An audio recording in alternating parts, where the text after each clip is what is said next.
Bienvenue dans cette nouvelle édition de l'Africa Tonight. Au sommaire, inflation à 2 chiffres, faible croissance économique et montée de l'insécurité. Les principales préoccupations des Nigérians qui s'apprêtent à voter ce samedi 25 février dans le cadre des élections générales. Élections aux multiples enjeux pour le pays le plus peuplé d'Afrique. La santé sexuelle et reproductive en situation de crise humanitaire. Au Tchad, les autorités mettent en place des espaces santé dans les camps de réfugiés pour conseiller et assister les familles sur le planning familial. Et puis, la 15e édition du Tour du Rwanda se poursuit. Compétition qui s'avère difficile pour les coureurs rwandais qui peinent à s'imposer. Les détails en fin d'édition. Mais tout d'abord, au Gabon, le président Ali Bongo Ondimba promet de mettre en place un comité de suivi pour traduire les propositions issues de la concertation politique en loi. La concertation politique entre les partis politiques de la majorité et de l'opposition entamée le 14 février s'est clôturée ce jeudi 23 février. Plusieurs propositions ont été faites par les partis politiques représentés par 70 délégués sur les 80 attendus. Les partis ont entre autres proposé que la durée de tous les mandats politiques soit harmonisée à 5 ans, comme l'a suggéré le chef de l'État à l'ouverture des travaux il y a 10 jours. Ils se sont également accordés sur le maintien de la non-limitation des mandats politiques. Cependant, l'opposition espère que cette disposition sera revue. La baisse du montant de la caution de candidature aux élections présidentielles, sénatoriales, législatives et locales a également été proposée, soit de 20 millions de francs CFA à 10 millions de francs CFA pour les candidats à la présidentielle, de 500 000 à 350 000 pour les élections législatives et sénatoriales et de 350 000 à 250 000 pour les élections locales. La vague d'arrestations d'opposants se poursuit en Tunisie. Mercredi 22 février, la police tunisienne a procédé à l'arrestation de l'opposant Issam Chebbi. La répression des opposants au président tunisien s'est accentuée au cours des 2 dernières semaines avec le placement en détention notamment de politiciens de premier plan, de juges et de personnalités des médias. Les avocats d'Issam Chebbi, chef de file du parti républicain, ont révélé qu'il a été arrêté alors qu'il se trouvait en compagnie de son épouse près d'un centre commercial. Son domicile a par la suite été perquisitionné par la police. Les forces de l'ordre ont également encerclé dans la journée le domicile de Jawer Ben Barek, l'un des détracteurs du président Kais Saied, afin de procéder à son arrestation, mais celui-ci ne se trouvait pas sur les lieux, ont indiqué sa sœur et ses avocats. Pour rappel, le président Kais Saied a dissous le Parlement à l'été 2021, s'octroyant la quasi-totalité des pouvoirs. Depuis, il gouverne par décret et a lancé la rédaction d'une nouvelle constitution après un référendum au fort taux d'abstention l'an dernier. Le Nigeria se dirige vers une élection juste au moment où la plus grande économie du continent semble en passe de s'effondrer. Les voyants sont au rouge sur tous les plans, environnement, santé, sécurité et notamment économie, avec un taux d'inflation qui en janvier s'est établi à 21,82%. Le quotidien des populations est de plus en plus difficile. Il va donc sans dire que l'élection générale de ce samedi 25 février présente plusieurs enjeux d'importance pour le pays. Nathalie Mo. Au Nigeria, la réimpression de la monnaie le naira a eu un impact inattendu sur le taux d'inflation. En janvier 2023, cet indice, poursuivant sa tendance à la hausse, s'est établi à 21,82% selon des données du Bureau national des statistiques. Dans le pays d'Afrique de l'Ouest, sur 3 000 milliards de naira de masse monétaire, seuls 60% sont en circulation, induisant une hausse de 6,22% de l'indice des prix à la consommation par rapport à janvier 2022. Une interpellation à laquelle tous les candidats à la présidentielle du 25 février 2023, dans leur programme de société, proposent des solutions.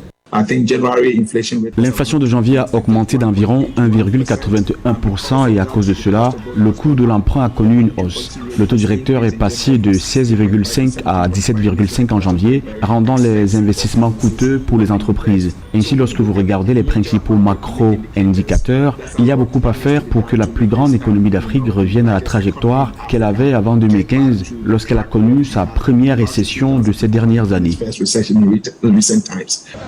Autre chantier du régime qui prendra le pouvoir dès le 29 mai 2023, date d'investiture du 6e président démocratiquement élu du Nigeria, la lutte contre le chômage. Selon les modèles économétriques de l'Organisation internationale du travail, le taux de chômage dans cet État fédéral devrait atteindre 45% en 2023 et 43% en 2024, soit 50% de jeunes sans emploi. Alors que le gouvernement actuel a investi 170 millions de dollars dans l'industrie numérique et créative, les candidats à la prochaine présidentielle misent, eux, sur la transformation agricole. Révolution agraire qui soutiendrait les industries et mènerait aux exportations. Pendant les récoltes, il pourra créer des emplois et commencer à sortir les gens de la pauvreté. La croissance du Nigeria devrait atteindre 3,2% en 2023, tirant ainsi la relance économique globale du continent africain, selon des perspectives du Fonds monétaire international. Dans le pays où le Bureau national des statistiques révèle que 4 citoyens sur 10 souffrent de pénurie de liquidités et 6 sur 10 vivent sous le seuil de pauvreté, des experts préconisent une nouvelle politique monétaire pour réduire le taux d'inflation sur le long terme. La santé reproductive au sein des camps de réfugiés, un défi important pour le Tchad qui accueille plus de 480 000 réfugiés sur son territoire. Pour aider les réfugiés à planifier les naissances et éviter des grossesses non désirées ou trop rapprochées qui causent des soucis de santé aux femmes déjà vulnérables, des espaces santé sont initiés dans les camps pour conseiller et assister les familles. Une initiative qui rencontre de plus en plus de succès auprès des femmes réfugiées, comme vous le verrez dans ce reportage signé Mahamat Ramadan et Nathalie Mo. Au Tchad, de plus en plus de femmes réfugiées font recours au Conseil des sages-femmes pour planifier les naissances et éviter des grossesses non désirées. C'est le cas de Haché Adoum qui est venu demander assistance aux agents de santé pour prévenir une grossesse trop rapprochée afin de mieux s'occuper de son enfant de 6 mois. Cette assistance sociale et sanitaire aux femmes réfugiées est rendue possible grâce aux espaces santé construits dans les différents camps par le projet d'appui aux réfugiés et aux communautés d'accueil. Nous arrivons à consulter 30 à 33 femmes par jour, au maximum 35. Et par semaine, nous sommes à 160 quelques femmes. Ça, c'est la CPN. Et pour la consultation postnatale, nous arrivons à consulter 3 à 4, 5 par jour. Et nous sommes environ 160, 150 par mois. Et l'accouchement, on fait 3 à 4 accouchements par jour. Dans les espaces santé du camp de réfugiés de Kalambari, par exemple, une dizaine de sages-femmes se relaient chaque jour pour assister médicalement les femmes enceintes et les conseiller sur le planning familial. Une initiative saluée par le gouvernement et son partenaire, la Banque mondiale, qui estime que le bien-être familial passe par la santé de la mère et de l'enfant. Dans les 7 provinces, on fait les centres de santé, c'est plus grand que ça. Donc comme je l'ai dit, c'est juste pour les réfugiés et leur permettre de se prendre en charge tout le plan de soins, les premiers soins. Voilà. Et le parquet a également intervenu dans le camp des réfugiés à Kalambari lors de la crise intercommunautaire des réfugiés camerounais. Ils sont venus ici et nous avons fait aussi des transferts monétaires à 38 000 individus qui ont reçu les transferts monétaires. Selon la taille des ménages, nous avons donné 45 000 francs par individu.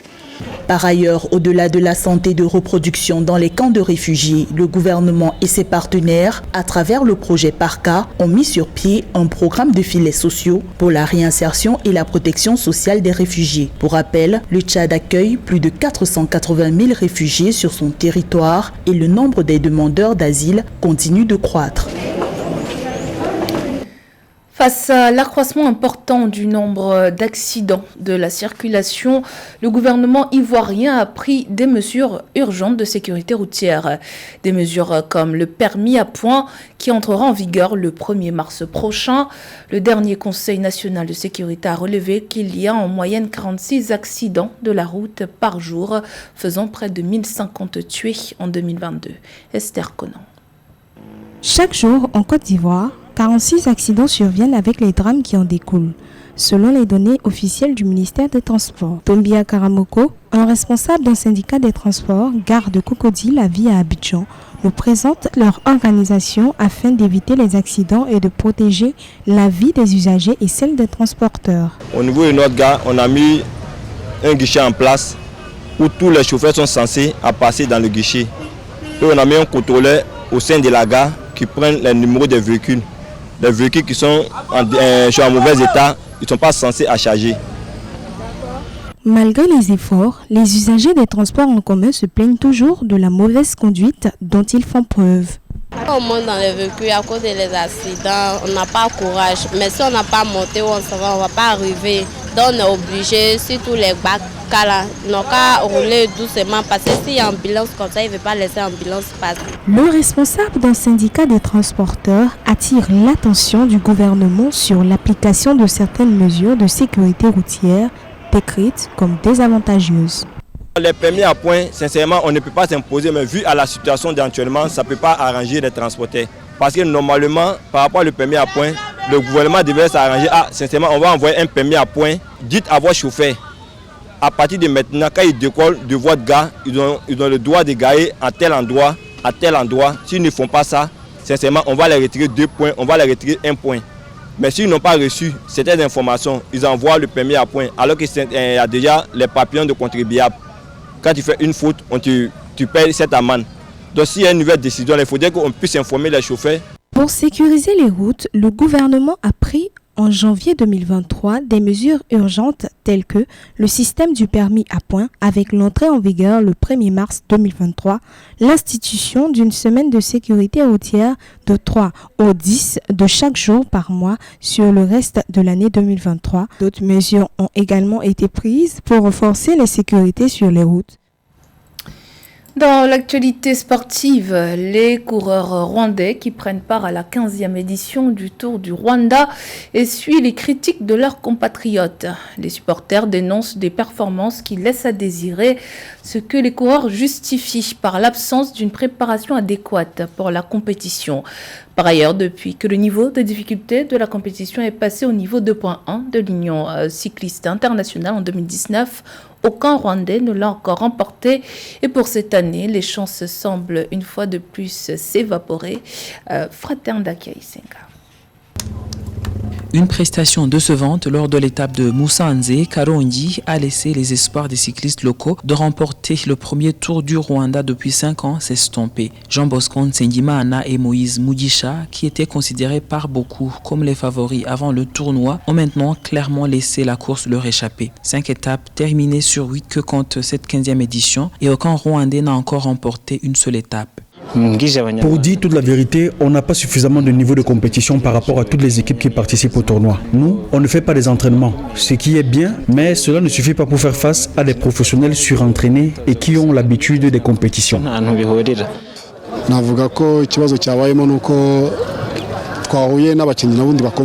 Tout d'abord, il faut dire qu'on fait face aux géants du cyclisme. C'est une compétition vraiment très difficile. Et puis, selon mes analyses, mes joueurs ont du mal pour les descentes. Ils s'en sortent très bien pour les montées, mais pas pour les descentes. Nous avions préparé un jeune sur qui nous comptions à 100% sur le classement général pour remporter une étape, mais il a été blessé.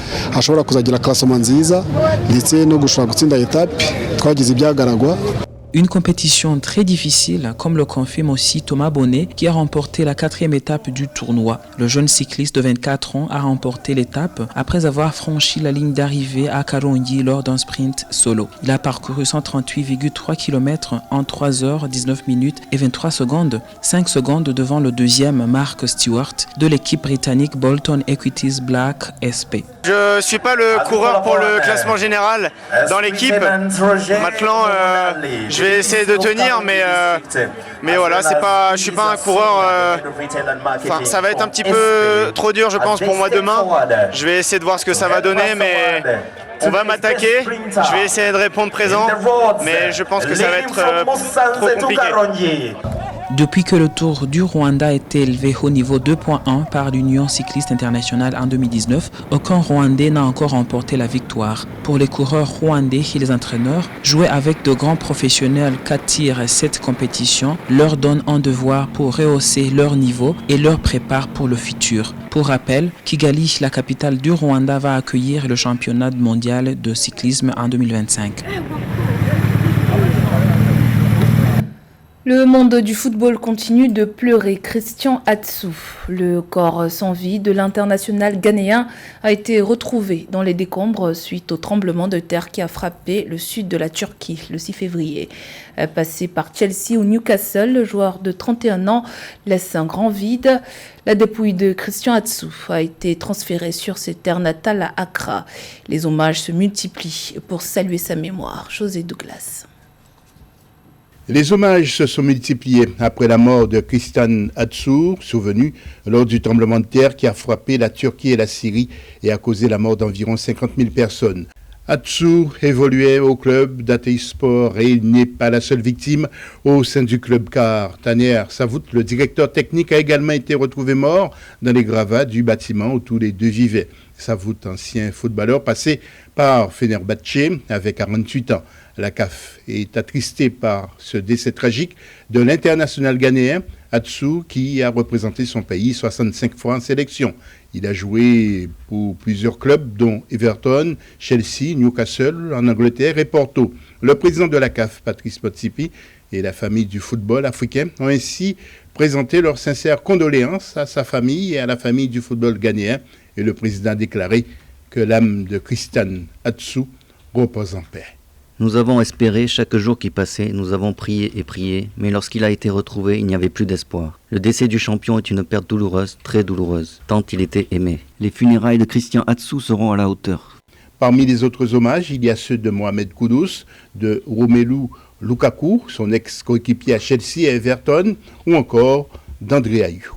Christian était un gars bon et authentique, une personne désintéressée qui mettait des sourires sur nos visages et sur ceux de nombreuses personnes qui l'ont rencontré. Cela m'a vraiment affecté car ce n'est vraiment pas ce que j'espérais. Je priais qu'on te retrouve, mais certainement pas de cette façon. D'autres hommages et ceux de l'ex-international ghanéen et père des frères Ayew, Abedi Pelé, l'ancienne légende, n'a pas caché son amertume. Abedi Pelé s'est rendu chez les parents d'Atsu pour saluer la famille et a laissé un message sur son compte Twitter où il a écrit « Nous compatissons avec la famille de notre défunt frère, Christian Atsu, repose en paix, Christian ». C'était le journal de la rédaction. Merci pour votre fidélité. Dans un instant, une nouvelle édition de l'actualité sur Africa 24.